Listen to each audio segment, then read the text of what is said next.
السلام علیکم. پس پردہ حقائق سنسنی خیز انکشافات پروگرام بے نقاب میں ہوں آپ کے ساتھ سیفان خان. آج یوم یکجہتی کشمیر کے حوالے سے ہمارا پروگرام ہے اور ہم سلام پیش کریں گے ان تمام کشمیریوں کو جن کی تحریک آزادی اس پر جاری ہے, ان مجاہدین کو جو فریڈم فائٹرز ہیں, جو اپنے حق کے لیے حق آزادی کے لیے اپنی جانیں قربان کرتے ہیں, ان ماؤں کو, ان بہنوں کو, ان بھائیوں کو جو اس وقت وہاں پر شہید ہوتے ہیں اور اس ظلم و بربریت کو سامنا کر رہے ہیں. 19 ماہ ہو چکے ہیں. یہ دنیا بے حس ہے, یہ سب اس وقت معاشرہ بے حس ہے. جو دنیا کا سب میں بڑا, جو تاریخ کا سب میں بدترین لاک ڈاؤن ہے وہ وہاں جاری ہے. اس بدترین صورتحال پر اس پروگرام میں گفتگو تو ہوگی اور ہماری اپنی پالیسی پر بھی ہم سوالات ضرور اٹھائیں گے, لیکن کچھ عالمی سطح کے اوپر سے پروگرام کا آغاز کرتے ہوئے کہ آج بہت سے لوگ کہتے ہیں کہ فیصلہ کن گھڑی آ چکی ہے مسئلہ کشمیر کو لے کر. وہ یہ سوال کیوں کہتے ہیں, وہ یہ کیوں کہتے ہیں کہ فیصلہ کن گھڑی آ چکی ہے؟ عالمی تناظر میں مسئلہ کشمیر کا مسئلہ کہاں کھڑا ہوا ہے اس پر, اور انڈیا کے, بھارت کے اپنے ڈومیسٹک حالات, یعنی جو ہم وہاں دیکھ رہے ہیں معاملات, جس طریقے سے وہاں پر جو مودی کی حکومت ہے, مودی سرکار ہے, اس کو جو چیلنجز کا ڈومیسٹکلی سامنا ہے اور جن ڈومیسٹک چیلنجز کی وجہ سے اس کا چہرہ پوری دنیا کے سامنے بے نقاب ہو چکا ہے, وہ بھی ہم تفصیلاً بات کریں گے. ان کے وہاں پر کسانوں کے احتجاج پر جو مودی کی سیاست کے لیے خطرہ ہو چکے ہیں اس پر بھی گفتگو ہوگی پروگرام میں. لیکن آغاز کرتے ہوئے میں نے کہا کہ عالمی تناظر میں پہلے سمجھتے ہیں کہ مسئلہ کشمیر کہاں کھڑا ہوا ہے, اور آغاز کرتے ہیں جو بائیڈن صاحب, جو نئی یو ایس ایڈمنسٹریشن آئی ہے جس کو 70% مسلمانوں نے وہاں پر ووٹ دیا ہے. کہا جاتا ہے کہ 17 یا 19% نے ٹرمپ کو دیا, 70% مسلمانوں نے ووٹ دیا. اس ایڈمنسٹریشن کے آنے کے بعد کچھ ریڈیکل چینجز, میں ریڈیکل اس لیے کہہ رہا ہوں کہ بڑی چینجز ہوئی ہیں. یعنی مثال کے طور پہ فلسطین کے مسئلے کو لے کر آپ کر لیں تو وہاں پر آپ دیکھیں گے کہ جو ڈپلومیٹک مشنز بند کیے تھے ڈونلڈ ٹرمپ نے, ان کو دوبارہ کھولنے کا اعلان جو ہے ٹرمپ ایڈمنسٹریشن نے کیا. اب آپ دیکھیں تو بیان رچرڈ ملز ہیں جو اس وقت اقوام متحدہ میں یو این سیکرٹری کاؤنسل میں انوائے ہیں, یو ایس انوائے ہیں رچرڈ ملز. تو ان کی سٹیٹمنٹ سامنے آئی اور یہ باقاعدہ شائع ہوئی تمام انٹرنیشنل میگزینز میں, اخباروں میں, کہ جو ڈپلومیٹک مشنز فلسطین کے بند ہوئے تھے, the US will urge Israel's government and the Palestinian Authority to avoid unilateral steps that make the two-state solution more difficult. اور یہ کہا گیا کہ وہ تمام جو steps ہیں to reopen diplomatic missions that were closed by the last US administration, جو سابقہ انتظامیہ کے فیصلے تھے, ان کو واپس کرنے کا اس وقت اعلان ہوا. تو ایک تو ہم کہہ سکتے ہیں کہ ایک ریڈیکل شفٹ جو ہے وہ امریکہ کی پالیسی کے اندر کچھ ہمیں آتا ہوا نظر ہے جو بائیڈن کے آنے کے بعد. لیکن وہاں کی جو انتظامیہ ہے, جو بائیڈن کی جو نئی آئی ہے, اس انتظامیہ پر بھی پہلے ایک روشنی ڈال دیتے ہیں. جو سٹرکچر ہے وہاں پر انتظامیہ میں, ہم نے دیکھا تھا ڈونلڈ ٹرمپ کے دور میں تقریباً 40 بھارتی کلیدی عہدوں کے اوپر ڈونلڈ ٹرمپ کی ایڈمنسٹریشن میں شامل تھے.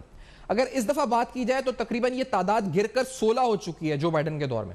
لیکن آپ کو یہ بتاتے چلیں کہ جو بائیڈن کے دور میں جو اہم ترین پاکستانی 3 عہدوں پر آئے ہیں, ان کی آپ کو سمجھ پہلے اس پر تفصیل جو آپ کے سامنے رکھتے ہیں. ان تفصیل کون سی ہے آپ کو سامنے رکھتے ہیں. سلمان احمد صاحب وہاں پہ جو بائیڈن کے اس وقت ایڈمنسٹریشن کے اندر, جن کی آپ تصویر دیکھ رہے ہیں اسکرین کے اوپر, یہ اہم ترین عہدے پر آئے ہیں. He is a director policy planning U S state department, اور یہ بڑا اہم عہدہ ہے. اسی طرح سے وہاں پر علی زیدی صاحب جو کہ کلائمیٹ ایڈوائزر آئے ہیں بائیڈن ایڈمنسٹریشن میں, اور اسی طرح سائمہ محسن جو کہ پہلی خاتون جو اس وقت یو ایس اٹارنی ہے اور مسلمان خاتون اٹارنی ہے, یو ایس اٹارنی پاکستانی مسلم ہے, یہ وہاں پر آئی ہیں جو بائیڈن ایڈمنسٹریشن کے اندر اس وقت اہم عہدے کے اوپر اٹارنی بنی ہیں. تو یہ 3 تو اہم کلیدی عہدے ہیں پاکستانیوں کو جو ملے ہیں اس پر, جس کی وجہ سے بھارت میں بڑا شور ہے, کیونکہ کلیدی عہدے ہیں اور پاکستانیوں کے پاس گئے. اور بھارت کی اپنی طرف اگر دیکھیں تو بھارت کو 16 ایسے افراد ہیں جن کو عہدے ملے ہیں جو خانہ پوری آپ کہہ سکتے ہیں. لیکن ان 16 کے اندر سے بھی 2 کشمیری خواتین, یعنی وہ جو کہ مقبوضہ کشمیر سے تعلق رکھتی ہیں, ان کو جو ہے اس وقت یہ عہدے دیے گئے. اور جو 2 خواتین ہیں, ایک کا نام عائشہ شاہ جو کہ جو اس وقت انڈین کشمیر آکوپائیڈ ہے وہاں پر, وہیں پر ہی پیدا ہوئی ہیں, اور اسی طرح سے دوسری جو اس وقت ہیں سمیرہ فضیلی, ان کو بھی اس وقت بائیڈن ایڈمنسٹریشن میں اہم عہدہ ملا ہے. تو جو 16 بھارتیوں کو عہدے ملے ہیں بائیڈن ایڈمنسٹریشن میں, اس میں سے بھی 2 عہدے ایسے ہیں جو کہ کشمیری خواتین کو ملے ہیں, جس کی وجہ سے بھی بھارت میں کافی شور ہے. اور پھر جو 16 عہدے ملے ہیں ان کے اندر جو لوگ جن کو عہدے ملے ہیں ان کا کسی طرح سے بھی بی جے پی سے کوئی لنک نہیں بنتا ہے. یہ جس شخص کی آپ فوٹو دیکھ رہے ہیں امت جانی, یا اسی طرح سے سونل شاہ جس کی آپ تصویر اس پر دیکھ رہے ہیں بار بار چل رہی ہے اسکرین پہ, اور اوورسیز بی جے پی فاؤنڈیشن, جو اوورسیز بی جے پی جس نے ٹرمپ کے جو امریکہ کے دورے آرگنائز کیے تھے, یہ ان دونوں کے والد جو تھے, یہ سونل شاہ کے بھی اور امت جانی کے بھی, وہ نریندر مودی کے کافی قریب رہے ہیں. اور اس وقت بائیڈن ایڈمنسٹریشن کو لانے کے لیے امت جانی نے, سونل شاہ نے بہت زیادہ کردار ادا کیا ان کے کیمپین میں، لیکن اس کے باوجود جو ہے ان لوگوں کو کوئی عہدہ نہیں دیا گیا. تو بڑا امپورٹنٹ میسج دیا گیا بائیڈن ایڈمنسٹریشن کی طرف سے کہ جن کے بی جے پی سے تعلقات تھے ان افراد کو اس اپنی حکومت کے اندر، اپنی ایڈمنسٹریشن کے اندر بائیڈن ایڈمنسٹریشن کی طرف سے شامل نہیں کیا گیا. تو 16 نام آئے، 40 تھے، 16 رہ گئے. اب اس تمام چیزوں کا ایفیکٹ کیا پڑا؟ اگر آپ عالمی سطح پر دیکھیں تو فورن پالیسی میگزین میں ایک آرٹیکل چھپا جس میں لکھا گیا کہ اب Biden Harris administration would mean a harder eye on Kashmir. یعنی اور مزید لکھا گیا کہ مودی ٹرمپ ریلیشن شپ، یعنی جو آسانی تھی مودی ٹرمپ ریلیشن شپ میں، وہ اب ختم ہونے والی ہے، کیونکہ under new scrutiny of human rights, جو ہیومن رائٹس کے معاملات ہیں اس پر نئے سرے سے غور ہوگا. فورن پالیسی میگزین لکھتا ہے اس آرٹیکل میں، اور ایک ہارڈر آئے، زیادہ سخت نظر رکھی جائے گی کشمیر کے اوپر، یہ فورن پالیسی میگزین لکھتا ہے. اور شاید اسی وجہ سے اگر آپ دیکھیں تو جو ایڈمنسٹریٹو چینجز آئی ہیں، جو پالیسی شفٹس آنے والے ہیں بھارت میں، آپ دیکھیں تو پاکستان میں جیسے ٹویٹر ٹرینڈز بنتے ہیں، ٹاپ ٹرینڈ بن جاتا ہے کچھ نہ کچھ، بہت سے مینوپولیٹو بھی ہوتے ہیں جو سیاسی جماعتیں بناتی ہیں، لیکن عکاسی ہو رہی ہوتی ہے کسی نہ کسی سوچ کی جو اکثریت ہوتی ہے. ٹویٹر ٹاپ ٹرینڈ جو بھارت میں چلا جب بائیڈن اس وقت پریزیڈنٹ بنے امریکہ کے، تو وہاں بنا جی جو Biden is not my president, جو ٹاپ ٹرینڈ بن گیا اس پہ ٹویٹر پہ انڈیا کے اندر. یعنی بھارتی خوش نہیں تھے، بی جے پی نے پوری کوشش کی تھی کہ ٹرمپ جیت جائے لیکن بائیڈن جیت گئے، اور یہ ٹرینڈ بن گیا اس پہ ٹویٹر کے اوپر. اگر وہاں کے اپنے اخبارات کی آپ خبر بتائیں تو دی ہندو لکھتا ہے کہ جو کچھ دن قبل کی خبر ہے جس میں کہا گیا جب پریزیڈنشیل کینڈیڈیٹ تھے بائیڈن، تو لکھا گیا کہ Biden seeks restoration of people's rights in Kashmir disappointed with C A A. یعنی جو آسام کے اندر شہریت کے حوالے سے قوانین بھارتی حکومت لے کر آئی تھی نریندر مودی، اس کے بارے میں دی ہندو نے چھاپا جی کہ وہ بائیڈن ایڈمنسٹریشن اس کے خلاف ہے ان قوانین کے، اور وہ بولتی ہے جی کہ یہ ریسٹوریشن ہونی چاہیے انسانی حقوق کی، یہ انسانی حقوق کے خلاف ہے ایسے قوانین جو بھارتی ایڈمنسٹریشن لے کر آ رہی ہے. اسی طرح سے جو انڈیا کا اکنامک ٹائمز ہے، وہ جو اس وقت امریکہ کی وائس پریزیڈنٹ ہے کیملا ہیرس، ان کی اسٹیٹمنٹ کوٹ کرتا ہے اور وہ لکھتا ہے Democrat V P nominee Kamala has strong views on Kashmir but has refrained from taking a position. ابھی تک پوزیشن نہیں لی، لیکن جو سب میں اہم بات اس میں لکھی جاتی ہے، جو اسٹیٹمنٹ کانوں میں گونج رہی ہے انڈیا کے، جب 5 اگست 2019 کو کشمیر میں لاک ڈاؤن لگا تھا تو اس وقت جو اسٹیٹمنٹ تھی یو ایس وائس پریزیڈنٹ جو ابھی ہے، جن کا فورن پالیسی میں تو اتنا کردار نہیں ہے، لیکن اس وقت انہوں نے کہا تھا کہ we have to remind the Kashmiris that they are not alone in the world, we are keeping a track on this situation. ہمیں کشمیریوں کو یاد دلانا ہے کہ وہ دنیا میں اکیلے نہیں ہیں. یہ 5 اگست 2019 کو اسٹیٹمنٹ دی تھی جو امریکہ کی وائس پریزیڈنٹ اس وقت ہیں کیملا ہیرس، ان کی طرف سے، کہ کشمیری دنیا میں اکیلے نہیں ہیں، ہمیں ان کو یاد دلانا ہے اور ہمیں ان کی طرف نظر رکھنی ہے، ان کو مانیٹر رکھنا ہے، ان کو اپنی آنکھوں کے سامنے رکھنا ہے.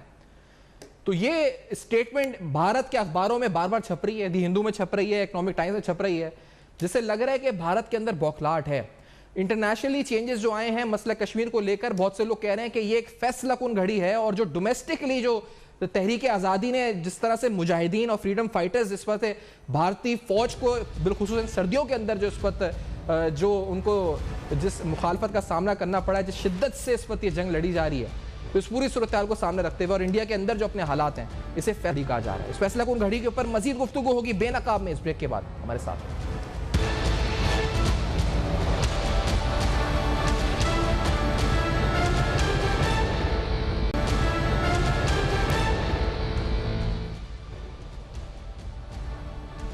Welcome back. آپ دیکھ رہے ہیں بے نقاب، اور آج بے نقاب میں مسئلہ کشمیر جو کہ فیصلہ کن گھڑی ہے، اس وقت عالمی سطح کے اوپر کیا ہو رہا ہے آپ کو بتایا ہے. میرے ساتھ بریگیڈیئر سعد محمد صاحب ریٹائرڈ موجود ہیں، طنز نگار، اور طارق پیرزادہ صاحب اس وقت اسلام آباد اسٹوڈیو سے موجود ہیں. دونوں کو خوش آمدید کہتے ہوئے یہ جو چینجز ہوئی ہیں سعد محمد صاحب، پہلے آپ سے پوچھنا چاہوں گا، کیا بھارت میں بوکھلاہٹ ہے اس نئی لیڈرشپ کو دیکھ کے یو ایس کی، اور ان کی سٹیٹمنٹ جو چھپ رہی ہیں اخباروں میں اور پھر جو ٹرینڈز بن رہے ہیں ٹویٹر پہ، دیٹ شوز دیٹ؟ جی بالکل.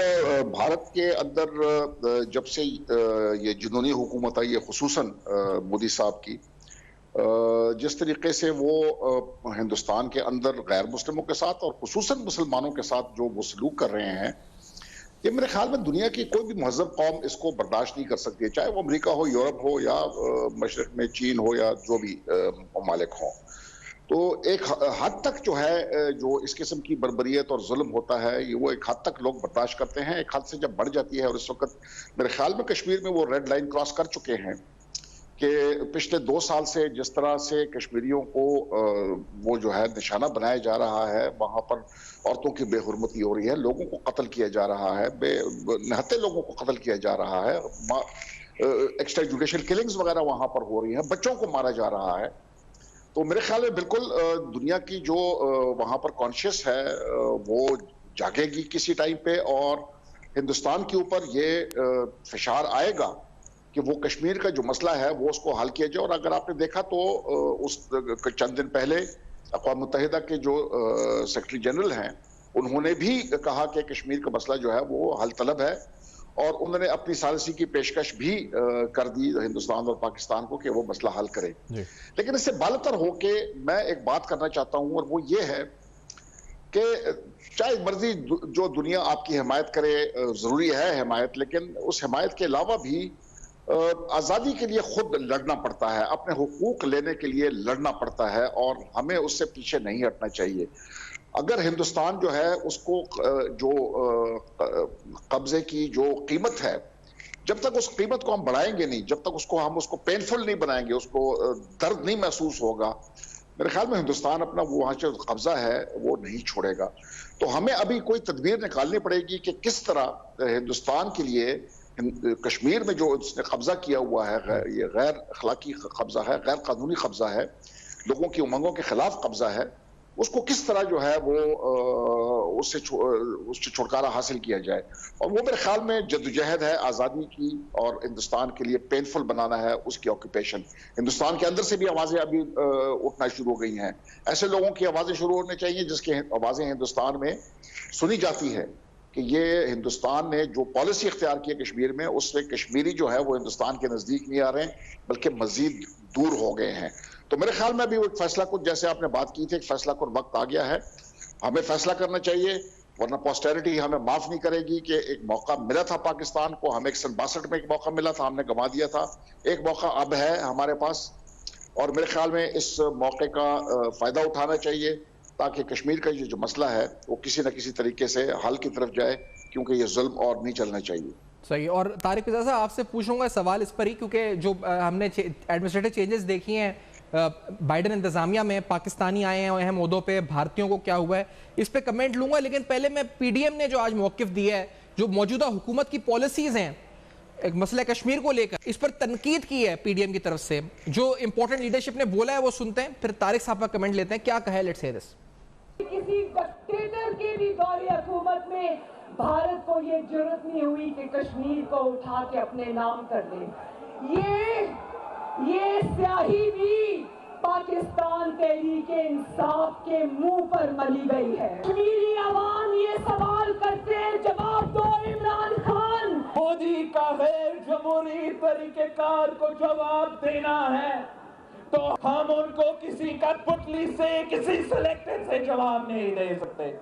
اگر مودی کو جواب دیا جا سکتا ہے تو جمہوری پاکستان جواب دے گا. اس پر ہر کوئی مطمئن ہے کہ پی ٹی آئی کی حکومت میں کشمیر چلا گیا، کشمیر پر انڈیا نے قبضہ کیا. یہ بھی کہوں گا حکومت پاکستان کو کہ کشمیر کا مسئلہ صرف تقاریر سے، صرف کانفرنسز کرنے سے پورا نہیں ہوگا. کتنا یہ آپ نے سنا اس وقت جو اہم ترین لیڈرشپ ہے، جماعت اسلامی کے سینیٹر سراج الحق صاحب بھی اس میں شامل تھے جو بات کہہ رہے تھے، اور پی ڈی ایم کی قیادت بھی آپ نے سنا اس میں. طارق مرزا صاحب، یہ تو تنقید ہے جو ہو رہی ہے، اس پہ بات کرنے سے پہلے مجھے پتہ ہے آپ اس پہ اگریسولی بات بھی کریں گے. سر یہ بتائیں جو چینجز ہوئی ہیں ایڈمنسٹریٹولی، جو یہ امت جانی اور سونل شاہ کو نہیں شامل کیا، اور پھر پاکستان کے سلمان احمد اور علی زیدی اور سائمہ محسن اہم عہدوں پر آئے، پھر 2 کشمیری خواتین عائشہ شاہ، اور اسی طرح سے جو اس وقت سمیرت فضیلی یہ آ گئیں، اس پر کیا کمنٹ کریں گے طارق صاحب؟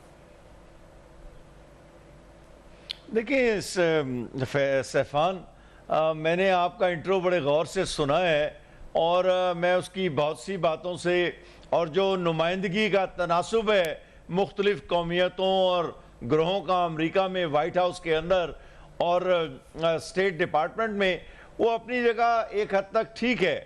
لیکن ایک بات یاد رکھنے کی ہے کہ ہمارے امریکہ کے ساتھ جو تعلقات ہیں ان کی نوعیت اور جو امریکہ کے اسٹریٹجک پارٹنرشپ ہے ہندوستان کے ساتھ اپنے تمام تر اختلافات کے ساتھ وہ بہت مختلف ہے.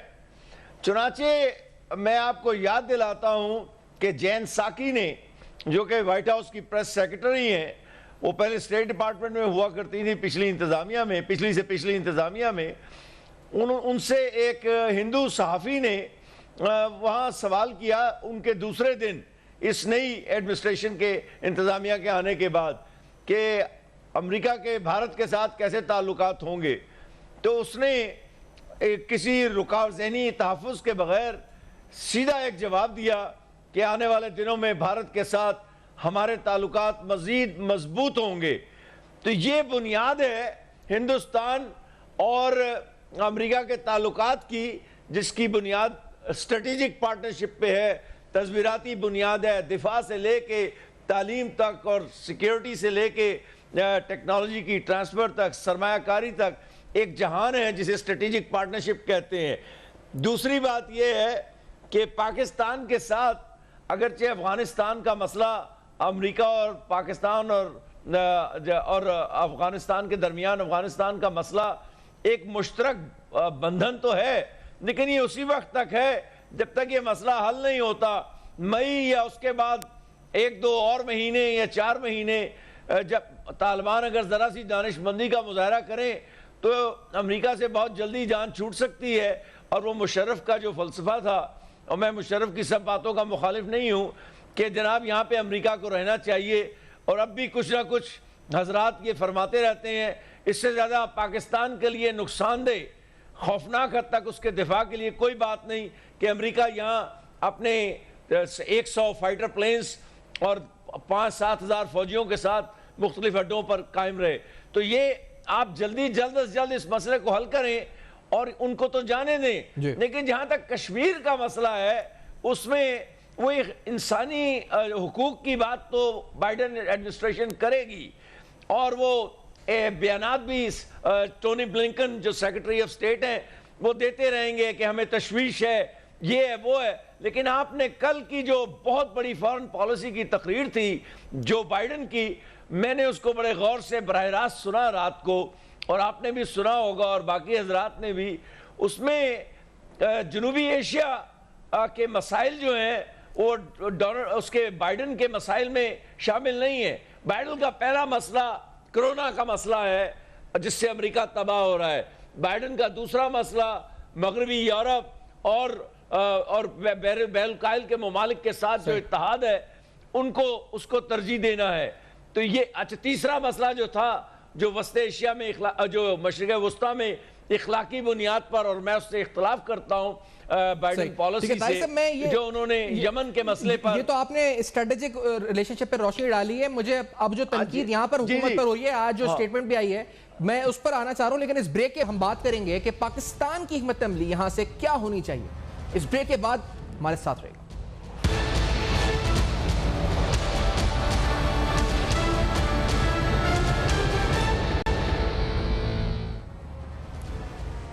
Welcome back. آپ دیکھ رہے ہیں بے نقاب. بے نقاب میں اہم ترین سوالات, کیا اس خطے کی صورتحال امریکی ایڈمنسٹریشن میں چینجز, اور سب میں بڑی بات جو تحریک آزادی ہے کشمیر میں, جو انڈیجنس رائٹس موومنٹ ہے, اس کو دیکھتے ہوئے کیا یہ فیصلہ کن گھڑی ہے؟ پاکستان کی حکومت کو کیا کرنا چاہیے, عالمی برادری کو کیا کرنا چاہیے؟ 19 ماہ ظلم بربریت ہو چکے, 19 ماہ دنیا کا طویل ترین لاک ڈاؤن, جو بدترین کرفیو 5 اگست 2019 کو فیصلے کیے گا. یہ اہم ترین جو معاملات ہیں یوم یکجہتی کشمیر کے حوالے سے ہماری گفتگو ہو رہی ہے. سردار یعقوب خان صاحب بھی موجود ہیں, سابق صدر آزاد کشمیر کے. سردار صاحب آپ کا بہت بہت شکریہ, آپ نے وقت دیا, جوائن کیا. سر کیا یہاں سے ہمارے پالیسی ڈیسیشنز ہونے چاہیے, اور آپ کو کیا کوئی چینج نظر آتی ہے انوائرمنٹ میں اس سال پچھلے سال کے مقابلے میں مقبوضہ کشمیر کی آزادی کے حوالے سے؟ آپ کا بہت شکریہ جی. یہ آپ میڈیا سارے میڈیا کے ہم بڑے مشہور ہیں پورے ریاست جموں و کشمیر کے لوگ, اور میں بطور خاص جموں کشمیر اور اس بیس کیمپ اور مقبوضہ کشمیر ریویو کانفرنس کی طرف سے پاکستان کے عوام کا شکریہ ادا کرنا چاہتا ہوں کہ بہت جاندار طریقے سے آج پورے پاکستان کے ہر کارنر سے کشمیر کے لیے بات ہوئی ہے. اور اسی طریقے سے یہاں صدر پاکستان بھی تشریف لائے, ظفر آباد ہمارے کیپٹل پر جوائنٹ سیشن انہوں نے خطاب کیا. اسی طریقے سے آپ پی ڈی ایم کی ساری سیاسی پارٹیاں یہاں تشریف لائے. ہم ان کے بھی شکر گزار ہیں. اور میں سمجھتا ہوں کہ اگر ہندوستان یہ سمجھ رہا ہے جس طرح آپ نے فرمایا کہ وہ زور سے زبر سے قتل و غارت سے اور اس طرح وہ کشمیریوں کو دبا سکے گا ڈرا سکے گا تو وہ ممکن ہی نہیں ہے. اگر وہ زبردستی مقبوضہ کشمیر پر کوشش کرے گا قابض ہونے کے لیے وہاں پر یہ جو اس وقت 35 سے 70 لگا کر کے وہاں پر آبادی کو تبدیل کرنے چاہتا ہے تو وہ بھی اس کے لیے بہت مشکل ہوگا. اب کشمیری مجبور ہو رہے ہیں کیونکہ کشمیری بہت پرامن لوگ تھے, انہوں نے اپنا تازہ دم خون دے کے اس تحریک کو زندہ رکھا ہوا ہے اور ہندوستان کو اس وقت اس بات کا احساس ہی کوئی نہیں ہے. وہ سمجھتا ہے کہ یہ بڑا آسانی سے مسئلہ حل ہوگا, یہ ایسا حل نہیں ہوگا. اب پوری دنیا کو یہ اسٹرانگلی میسج بھی گیا, UN کے سیکرٹری جنرل نے بھی بات کی, آپ نے دیکھا ہوگا کہ انہوں نے UN کی گاڑیوں پہ جو فائرنگ کی ہے تو یہ تو ہندوستان تو اس وقت بالکل وہ مودی سرکار تو بالکل ہی پاگل ہو چکی ہے, اس کو احساس ہی کوئی نہیں ہے کہ وہ کیا کر رہے ہیں اور کیا کرنے چاہتے ہیں. اور اب دن بہ دن تحریک زوروں پر ہو رہی ہے. آزاد کشمیر کے لوگ بیس پنٹ کے لوگ جو پرامن تھے وہ چاہتے تھے کہ ہندوستان وہی جو قراردہ UN ریزولوشن تھی اس کو بات کرے گا چونکہ وہ اس وقت ہندوستان کی لیڈرشپ گئی تھی. تو اگر وہ نہیں سمجھے گا اس طرح سے جو ظلم انہوں نے شروع کیے ہوئے تو ہم مجبور ہوں گے ریاست جموں و کشمیر کے لوگ اور اسی طریقے سے مقبوضہ کشمیر کے لوگ کا ایسا نہ ہو کہ کہیں یہ بیس کیمپ کے لوگ دوبارہ بندوق اٹھا سکیں. تو ہم یہی کوشش کر رہے ہیں کہ یہ بات جنگ سے لڑائیوں سے نہیں حل ہوتی ہے, ٹیبل ٹاک سے ہوتی ہے اور ہم اپنا حق مانگ رہے ہیں. یہ کوئی عجیب کی بات لگ رہی ہے کہ ہندوستان اس طرف جانے کو تیار نہیں ہے. تو اس وقت بھی پورا پاکستان کے عوام ہے, افواج پاکستان ہے, اوورسیز میں کشمیری پاکستانی, آپ کی ساری ایمبیسیز جو ہماری بات کر رہی ہیں, ہم سب کے شکر گزار ہیں. صحیح. اور آپ اس پہ یہ بتا دیجیے سردار صاحب کہ یہ جو موجودہ حکومت کی حکمت عملی ہے اس حوالے سے, کشمیر کے حوالے سے, انٹرنیشنل فورمز ہوں, آپ کے لوکل فورمز ہوں, تھرو سوشل میڈیا یہاں پر دن بھی بنایا گیا, کیا یہ کافی ہیں یا اس سے زیادہ کچھ کرنا ہوگا آگے بڑھ کر؟ دیکھیں میری گزارش ہے یہ جو 5 فروری کی اس حکومت نے نہیں کیا ہے, اس کا پیچھے بیک گراؤنڈ دیکھیں تو یہ کتنے عرصے سے یہ چلے آ رہی ہے یوم یکجہتی کے حوالے سے. وہ محترمہ بینظیر بھٹو نے یہ کمال مہربانی کی تھی اور وہ سلسلہ آج تک جا رہا ہے. پاکستان پیپلز پارٹی نے وہ اپنی جگہ پر جو بھی حکومت آئی انہوں نے 5 فروری کے حوالے سے جان ڈال کر کشمیریوں کو ساتھ دینے کا وعدہ تو کیا, مگر موجودہ حکومت کو یہ چاہیے کہ وہ سفارتکاری وہ تیز کرے اور جان ڈال کر کشمیر میں بات کرے. کیا وجہ ہو سکتی ہے کہ پرائم منسٹر پاکستان نے جب جو خطاب کیا تھا UN میں جاندار خطاب کیا اور پوری دنیا یہ سوچ رہی تھی, سمجھ رہی تھی کہ بہت بڑا ایک اچھا کام کیا تھا انہوں نے, مگر اس کے بعد آپ کے سامنے 1 سال 1.5 سال ہونے والا ہے اور جس سپیڈ میں مودی نے ظلم شروع کیا ہوا ہے, گاجر مولی کی طرح کٹے جا رہے ہیں, تو یہ خالی آپ اگر آگ لگی ہوئی ہے گھر پہ تو آپ دور سے ہو کے واہ منتر کریں گے تو وہ بات بنے گی نہیں. جب تک اس وقت پانی نہیں پھینکیں گے, جب تک آگ کو نہیں بجھائیں گے. تو یہ پاکستان کی تو ویسے بھی ہمارا وکیل ہے, حکومت کی یہ اخلاقی ذمہ داری بنتی ہے کہ وہ جان ڈال کے سفارتکاری کرے اور اس سے یہی بات بن سکتی ہے. اگر یہ نہیں ہوگا تو آنے والا وقت دن بہ دن پاکستان کے لیے مشکل ہوگا. یہ بات ضرور سننی اور سمجھنی چاہیے. ہندوستان کی پہلی اور آخری کوشش ہے کہ پاکستان کو کمزور کیا جائے. پاکستان نیوکلیئر پاور ہے اور میں سمجھتا ہوں کہ پاکستان کا اس وقت موقف جو وہ جاندار طریقے سے سفارتکاری ہونی چاہیے. آپس کی تلخ ترشیوں کی وجہ سے ہمارے اس مسئلے کو جو حالات پیدا ہو رہے ہیں وہ کوئی اچھا شگون نہیں ہے. صحیح ہے. آپ کہہ رہے ہیں جاندار طریقے سے سفارتکاری ہونی چاہیے. وزیر صاحب کیا کہتے ہیں کہ انہوں نے جو ایفرٹس کیے ہیں اس پر کچھ روشنی ڈالی تھی. میں دیگر پینلسٹ کی رائے لوں گا. پہلے سنتے ہیں کہ آج وزیر عمران خان صاحب نے کیا کہا تھا. آج یونائٹڈ نیشنز کو یاد کرانا چاہتا ہوں. میں نے یونائٹڈ نیشنز کی جنرل اسمبلی میں بھی یاد کرایا, آج بھی کرا رہا ہوں اور ہمیشہ یاد کراؤں گا کہ آپ نے اپنا حق پورا نہیں کیا. یہ یاد کرایا گیا, لیکن ابھی صدا یعقوب صاحب کہہ رہے ہیں, طارق رضا صاحب, کہ جاندار سفارتکاری کی ضرورت ہے, جاندار طریقے سے آگے بڑھیں اور ایگریسیولی کریں. وہ کس طرح ہوگی طارق صاحب؟ وہ سردار صاحب نے تو تھوڑے سے احتیاط سے بات کی ہے, تھوڑی سی احتیاط سے, مجھے اس کی ضرورت نہیں ہے. تو میں یہ کہوں گا کہ اب وہ شخص جو ہمارا وزیر اعظم ہے اور جس کی میں بڑی تائید کرتا ہوں بہت سی پالیسیوں کی, اس کے لیے لازم ہو گیا ہے کہ وہ 2 کردار ادا کرے. ایک تو اس کو کشمیر کے سفیر کا کردار ادا کرنا ہے جو کہ وہ کر رہے ہیں, لیکن وہ کافی نہیں ہے. اب انہیں کشمیر کے سپاہی کا کردار بھی ادا کرنے کی ضرورت ہے، اور اس کے لیے 3 چیزوں کی ضرورت ہے۔ یاد رکھیں ابھی قراباغ کا مسئلہ جو ہے آرمینیا اور آذربائیجان کے درمیان حل ہوا ہے۔ جب لوگ 3000 لاشوں کی قربانی دیتے ہیں اور 20,000 زخمی ہوتے ہیں تو قربانیاں رنگ لاتی ہیں اور قراباغ آزاد ہو جاتا ہے۔ اس وقت ہمیں جہاں سفارتکاری ہم دنیا میں کر رہے ہیں، کافی تو نہیں ہے لیکن کچھ نہ کچھ ہے، اب ہمیں زمینی حقائق کو تھوڑا سا بدلنے کی ضرورت ہے۔ عسکری اعتبار سے اور تصویراتی اعتبار سے پاکستان اپنی تاریخ کی مضبوط ترین روایتی فوج کا مالک ہے اس وقت۔ آج سے پہلے پاکستان کی روایتی فوج جو ہے، روایتی قوت کا لفظ استعمال کروں گا، کنونشنل پاور، وہ اتنی بڑی کبھی نہیں تھی۔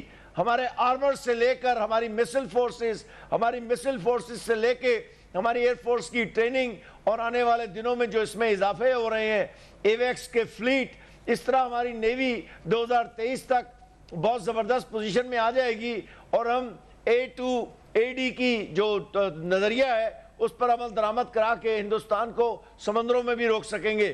تو جو کام کرنے کا ہے، ایک تحریک آزادی کی کھول کر مدد کرنے کا ہے، یا جس طرح بھی مدد کرنی ہے، اس کی اسلحے، مالیاتی امداد، منصوبہ جاتی امداد اور اس کے علاوہ انٹیلیجنس کی امداد، یہ 3-4 چیزیں ہیں جو ہمیں ان کو دینی ہے، اور اس کے ساتھ ساتھ سرحدوں پر ہمیں معاملات کو آگے لے جانا ہے۔ تب جا کر آخری بات کہتا ہوں، بائیڈن ایڈمنسٹریشن توجہ دے گی اسی طرح جس طرح یورپین یونین نے آذربائیجان کے مسئلے پر بالآخر ترکی کے کردار کو تسلیم کیا۔ یہ آپ نے بولا، لیکن آپ اگر یہ نہیں کریں گے، یہی بات سعد محمد صاحب آپ سے بھی پوچھوں گا، کیونکہ یہ جو بات کی جا رہی ہے یہاں پر کہ ہمیں کیا کرنا ہوگا، واٹ از یور اوپینین کہ ہمیں یہاں سے اگلا قدم کیا اٹھانا ہوگا تاکہ اگلے سال تک انشاءاللہ یہ تحریک آزادی ایک نئے لیول پر ہو اور ہم ایک آزاد کشمیر دیکھ سکیں؟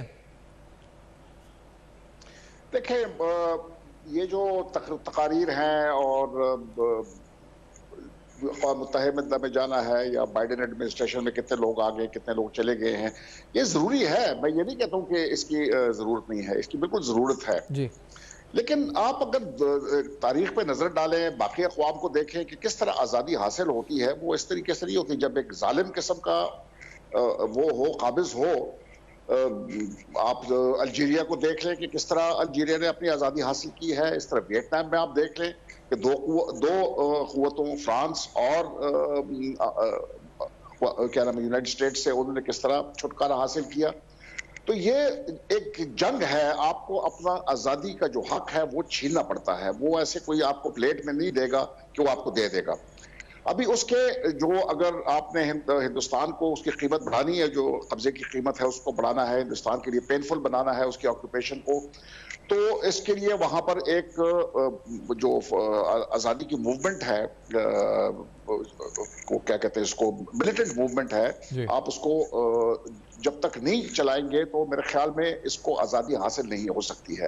ہندوستان ایسی زبان نہیں سمجھتا ہے کہ آپ پرامن بات کریں یا تقریر کریں تو وہ بات سمجھ جائے گا، لیکن اس کے لیے 2 بڑی شرائط ہیں کہ کیونکہ پاکستان کے اوپر فشار آ سکتا ہے، پاکستان کے اوپر جنگ بھی مسلط کی جا سکتی ہے، تو ہمیں اس میں تیار رہنا چاہیے۔ ابھی مجھے اس وقت موجودہ جو اپیرنگ انوائرمنٹ ہے اس میں مجھے 2 کمیاں نظر آ رہی ہیں۔ ایک تو ہم بالکل ہمارے میں اتفاق نہیں ہے، آپ دیکھیں کس طریقے سے ہم ایک دوسرے کی ٹانگیں کھینچ رہے ہیں، کوئی کہتا ہے میں مارچ کروں گا اسلام آباد پہ، کوئی کیا کہتا ہے، کوئی کہتا ہے میں سبق سکھا دوں گا۔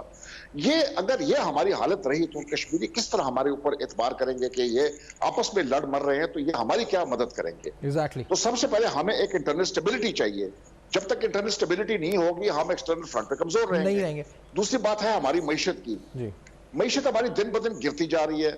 آپ جنگ نہیں لڑ سکتے ہیں جتنی مرضی بڑی فوج رکھ لیں، لیکن اگر آپ کی جیب میں پیسہ نہیں ہے تو آپ جنگ کس چیز سے لڑیں گے؟ صحیح بات ہے، یہ 2 بڑے اہم فیکٹرز ہیں، میں مان لیتا ہوں صاحب میں اب کے وقت یہ 2 اہم فیکٹر کو ہم نے ایڈریس کرنا ہے، ہمیں ایڈریس کر رہے بغیر یہ ہم آگے نہیں بڑھ سکتے۔ شکریہ ادا کریں گے، آپ نے جوائن کیا طارق پیزادہ صاحب اور سعد محمد صاحب، بریگیڈیئر سعد محمد صاحب جو ساتھ رہے، اور آزاد کشمیر کے سابق صدر جو ہمارے ساتھ سردار یعقوب صاحب ساتھ رہے، اور انہوں نے اپنا موقف اس حوالے سے پیش کیا، آپ کے سامنے تفصیلی آپ کو یہ بتایا تفصیلاً کہ کس طریقے سے مقبوضہ کشمیر کے اندر حالات ہیں، اور جو 19 ماہ کی ظلم و بربریت ہے، بھارتی چہرہ صفاق اس کو بے نقاب کیا۔ فیڈ بیک آپ دے سکتے ہیں ہمارے فیس بک، ای میل اور ٹویٹر پہ جو آپ کے سامنے فلیش کر رہے ہیں۔ دیکھتے رہیے گا اب تک، اپنا بہت خیال رکھیے گا۔